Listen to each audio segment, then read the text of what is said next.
सांगलीच्या जागेवरून महाविकास आघाडी शिवसेना ठाकरे गट विरुद्ध काँग्रेस अशी कुस्ती सुरू झालेली आहे। उद्धव ठाकरेंनी सांगलीतून चंद्रहार पाटील यांची उमेदवारी जाहीर केली आहे। तुम्हाला मर्द दिलाय, त्याला जिंकून दाखवण्याचा मर्दपणा तुम्हाला दाखवायला लागेल असं उद्धव ठाकरेंनी सांगितल्या सभेत म्हटलंय।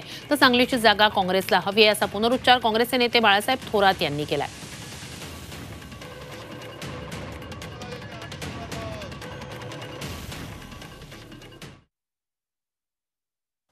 आज सुद्धा चंद्रहारला होय, मी चंद्रहारची उमेदवारी आज जाहीर करतोय। शिवसेनेच्या मशालीवरती चंद्रहार जाणार तिकडे निवडून।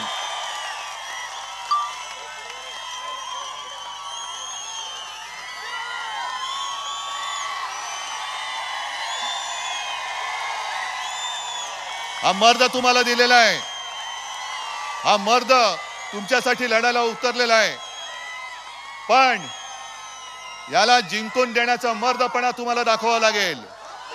सांगलीकरांना सांगावं लागेल की आम्ही पण मर्द आहोत।